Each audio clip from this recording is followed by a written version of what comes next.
Again, Sheriff Mike Chapman of Loudoun County, Virginia, which is where Sudiksha is from, and her family lives there. Sheriff, I want to ask you this. So Dominican officials are apparently sort of hinting or leaning towards that this might have been an accidental drowning, that perhaps that she went swimming in the middle of the night and went under a big wave. But you're pushing back on that. You're not ready to make that conclusion. Tell me why.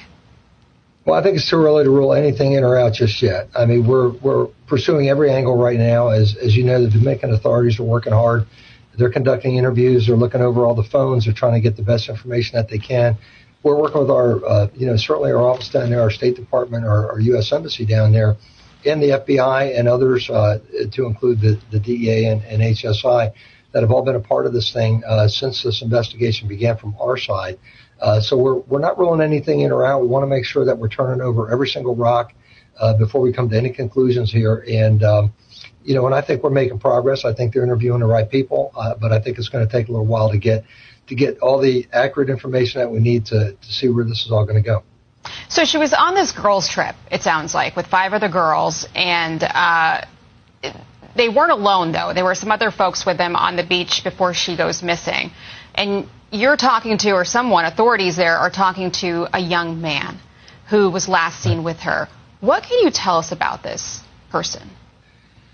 Well, it's an ongoing investigation, so I can't really tell you much about the interviews that are ongoing. I think there's some information that's out there that may be either social media misinformation or just incorrect information. We want to make sure that before we release anything out of here, because this is important to us. I mean, not only are the circumstances very, very difficult for everybody, the family. I mean, my heart and prayers go out to them right now. But we want to make sure that we're getting all the information correct before we put anything out there. And that's why we're working with our folks down there at the embassy, the Indian embassy as well, and our home, our folks from the Dominican Republic, to make sure that we're not leaving any rock unturned. So before we comment on exactly who they're talking to and what kind of information they're getting at this point, it would be a little premature to come to any kind of judgments or conclusions just yet. It's hard watching this, Sheriff, and it's hard to not think about Natalie Holloway and what happened in Aruba and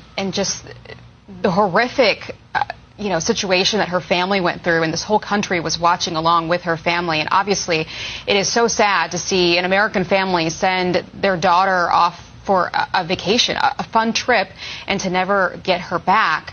Are you hopeful, though, that you're going to find some answers quickly? Because in these situations, time is of the essence. Time is of the essence. And I mean, we were on this right away.